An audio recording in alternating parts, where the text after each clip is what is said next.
What is up, you guys? Welcome to the Racy Podcast. This is your host, Cristopher Zamora.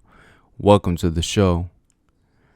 So today, I wanted to speak to you about the movie Oppenheimer. I gotta say, the movie, it's alright for me. There's a lot of dialogue for this movie, and probably that could be the main reason why it could turn off people.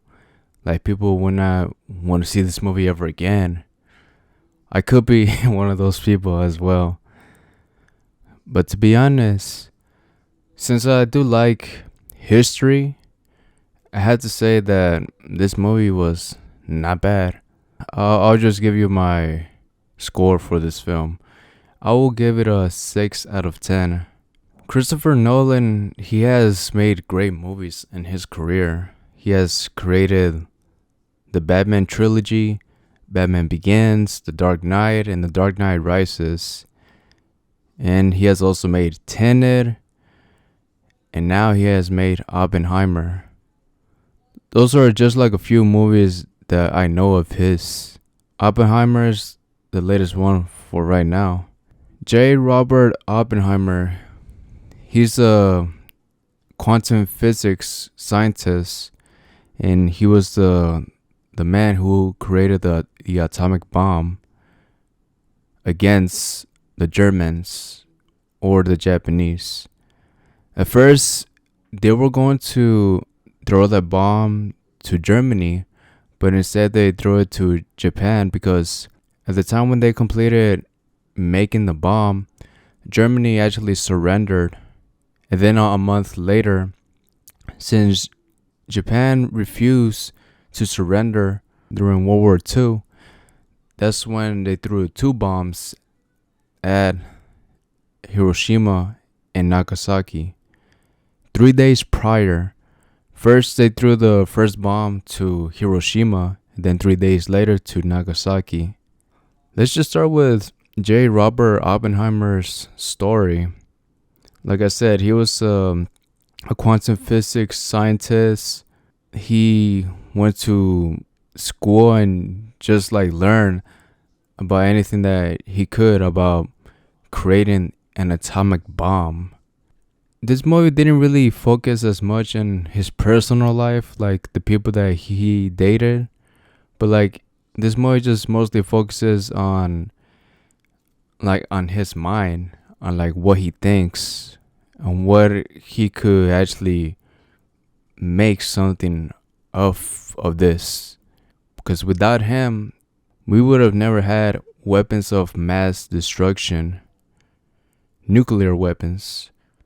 To be honest, almost every single major country in the world has a nuclear weapon. And the ending, it just makes you think. When he was speaking to Albert Einstein, Oppenheimer, he kind of looks like he did regret it. I didn't remember what was the quote that they said, but they mentioned that they made the nuclear weapons, right? And Oppenheimer, he asked a question to Albert Einstein, and Albert Einstein, he said, yes, we did destroy the world. Not like that, but he says something similar like that. And then it makes you think, was he actually telling the truth? And it's questionable. It's very questionable because nuclear weapons, they're very dangerous, and it could destroy a whole city or a whole country just like that. And that's what Oppenheimer thought at the ending of the movie. It just makes you think damn, I just made something that the world probably might never recover. That's why I do believe that the ending was very effective for this movie. When they threw the atomic bomb to Hiroshima and Nagasaki, you were able to see that Oppenheimer, he really did feel bad because it was a lot of casualties that did happen. And I think probably that was my favorite scene from the movie overall. when he was giving the speech about the US winning the war, and he just started seeing people getting burned, and that was like very effective because you could see, like how I said in the beginning, this movie is mostly focusing on how he thinks, because throughout the movie you were able to see like some explosions and stuff like that, and Oppenheimer is imagining this because he's trying to build an atomic bomb that was able to help the US on time before any other country was able to make it. It was a race against time, and the US was able to create the atomic bomb before any other country could. Germany surrendered before the US was able to drop the bomb on them. And the last people that wanted to continue with fascism was Japan, and that is why the US actually threw the bomb at them, Hiroshima and Nagasaki. Like I said, it's very questionable on why the US threw it, but it was a choice that they made during this time period. To me, I don't think Oppenheimer is a villain. Since he is an American, I do believe that in whichever country he was born, I think he would have done what he thought was right for his country. If he was born in Japan, then probably the US would have been the ones to be bombed. I think he would have done what would be right for his country. And that's what I believe that Oppenheimer was trying to achieve. He didn't want it to be famous to be the guy who created the bomb. He was just trying to do right for his people and for his country. I was saying the movie wrong the whole time. I thought it was Oppenheimer, but it's actually Oppenheimer because it has the two P's. That's funny. I was saying it wrong the whole time. But then I saw a few people that reviewed the movie on just to see like what they thought about the movie. Yeah, they were saying that the movie's called Oppenheimer. Like I said, it's very heavy on dialogue, and to be honest, there is no action scene at all. It's just mostly people talking for 3 hours straight. And there's also black and white scenes that probably you might be wondering, what are these? To me, those black and white scenes are probably scenes that actually did happen. Like, supposedly, there was this guy that actually voted against Robert Downey Jr.'s character Strauss to vote him out of the office. You know who that person was? John F. Kennedy. You were able to see that scene in black and white. And that's when I really thought that maybe these scenes, these black and white scenes, they were factual things that actually did happen. And the ones in color, those are subjective. Those could mean something else. Those scenes could mean that there's something else that might have happened that wasn't shown in the movie. And that's how maybe Christopher Nolan was thinking of creating this movie. To be honest, J. Robert Oppenheimer is never really talked about in history class.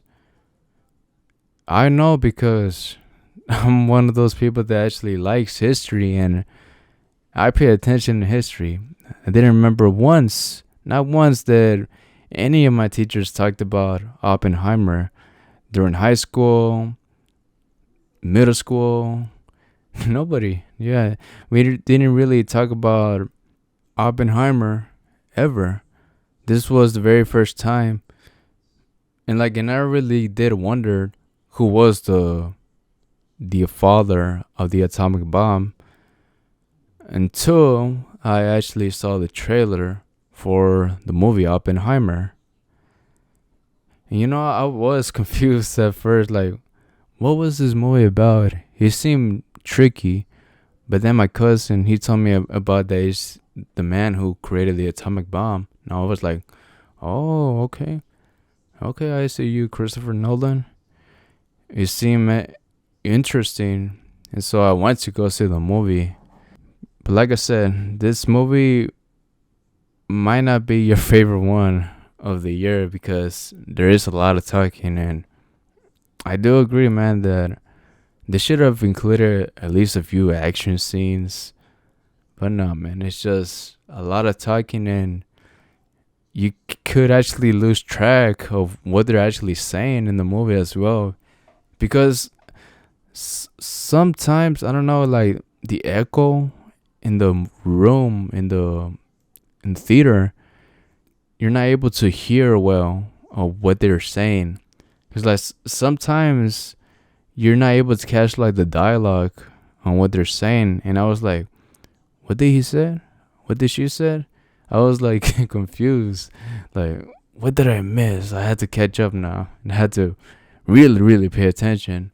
But as of right now, yeah, I think I'm probably maybe not going to watch this movie for like in 4 years later or something like that. It's a must see in theaters. But like I said, guys, there's a lot of dialogue in this movie, and it could be boring for you. And I do agree with that. I never really seen the movie Tenet, but the movie came out during the pandemic time, around September in 2020. That's when the pandemic was at its peak, and I never really got to see that movie. My cousin said that he likes the movie. I don't know, maybe he's a guy that really likes Christopher Nolan's films.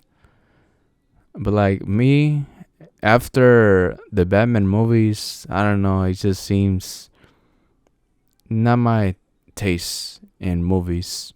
A 6 out of 10 I give this movie, like I said in the beginning of the video or podcast. 6 out of 10, that's what this movie deserves. It wasn't that bad, but it was alright for me. And now I wanted to switch gears, guys. I just wanted to speak to you about upcoming fights for the UFC and boxing, but mostly the UFC. I want to speak to you about Khamzat Chimaev versus Paulo Costa. It is actually happening, man. I told you guys about this fight about 2 months ago or something like that, that these two, they're probably going to fight each other sometime in the future. And it's going to happen, man, on somewhere around October time. This is going to be a good one. I'm excited for that fight. Khamzat Chimaev hasn't lost yet in the UFC. He's like an unstoppable force right now. And Paulo Costa, his most known fight he has had was against Israel Adesanya, and he did lose against Izzy. I saw a few highlights for that fight, and damn, he got knocked out. It was a good fight, but since I did started watching UFC and boxing, like combat sports overall around 2021, I was kind of behind with Paulo Costa's career, because that's when I actually started watching combat sports. I'm excited who's going to win from these two. Is it going to be Paulo Costa or Khamzat Chimaev? I do believe that Khamzat Chimaev might actually win if he actually gets to submit Paulo Costa in the early rounds, because his gas tank doesn't last that long. His last fight that he had was somewhat questionable because his gas tank was very low around round 3, and he was getting very tired. And so we will see how he's going to manage against Paulo Costa. But like I said, I do believe that Khamzat Chimaev has the chance of beating Paulo Costa if he could submit him in the first round or second round. If not, then he's in trouble, man. He's very in trouble against Paulo Costa. But it's a fight I'm looking forward to. I want to speak to you about Charles Oliveira versus Islam Makhachev. They're going to fight a second time, a rematch. Charles Oliveira has another chance to get his title back from Islam. When I was at the gym, I remember that this fight was going on, I believe, in Abu Dhabi. It wasn't in the US. It was going on elsewhere in the world. And I remember when I was at the gym, I looked at the highlights on YouTube, and I couldn't believe it, man. Islam actually defeated Charles Oliveira. I was surprised. I was surprised that he beat him in the second round by submission. It's crazy, man. It's so crazy how Islam, he just submitted him just like that, and he wasn't worried at all of losing. He didn't seem scared or uncomfortable against Charles Oliveira. But can Charles actually beat Islam this time? He has a fighting chance, man. He has a fighter's punch. I don't know, man. It's going to be a very tough fight for Charles. Hopefully he can, but for this fight, I had to say, man, I had to give it to Islam Makhachev. He's just that good with submission and being on the ground. And you know what? Charles Oliveira has the most submissions in the UFC, which makes the fight even more interesting to see like which guy has the most controlled in the ground. And Islam Makhachev, man, he's a beast. And Charles Oliveira, don't get me wrong, he's actually pretty good too. He submitted Dustin Poirier and Justin Gaethje, but would that be enough against Islam Makhachev? To me, I would say no. Islam Makhachev is going to beat him once again on the rematch. Well, I could be wrong, and just Charles Oliveira just beats him out of nowhere. That would be crazy, man. It would be awesome, but crazy. And now the last major fight that I want to speak to you about is Errol Spence Jr. versus Terence Crawford. I still haven't really researched these guys, but like I know these are the top two guys from their division. These guys are the main ones in the welterweight division. Whoever wins this fight becomes the face of boxing. That's what Errol Spence Jr. says. I've seen a few highlights from Terence Crawford. He seems like he's very more focused and like more of a technical boxer. Errol Spence, on the other hand, I saw his fight against Ugas, but it was somewhat a long time ago already. He was destroying Ugas, and like you could tell because his face, his eye was getting swollen very badly. It's gonna be a very competitive fight. But for me, guys, I have to say that Terence Crawford, I believe he's going to win this fight. He seemed like he's very more patient with his fighting. And yeah, that's all I can really say because I really don't know that much about these boxers. But I will check out their documentary very soon before the actual fight happens. So that's my prediction. I believe that Terence Crawford is going to win his fight. Islam Makhachev is going to win his fight. And Khamzat Chimaev. Those are my three predictions for those upcoming fights that are going to happen very soon. It's going to be awesome to see these upcoming fights. And yeah, guys, I think that is it for this podcast. Hey, guys, thank you so much for staying until the ending of this episode. I know I just switch gears and just talk about random things that don't have to do with the thumbnail or the proper title for the podcast you're listening to. But sometimes I just do that because just to talk about, to let you know what is going on in the world of combat sports or entertainment world. That's what sometimes I do. Well, most of the time I do in my podcast. But thank you so much for staying until the ending, guys. Thank you so much for listening. If you enjoyed it, make sure to follow it on wherever it is you're listening to it. If you're listening to it on YouTube, Spotify, remember to recommend this podcast to a neighbor or a friend that will enjoy listening to stuff about pop culture, combat sports, horror things as well. Maybe they will enjoy this podcast as much as you do as well. And y'all can just talk about it. Anyways, guys, that is it for this podcast. Thank you so much for listening. As always, take care and live to the fullest. Bye.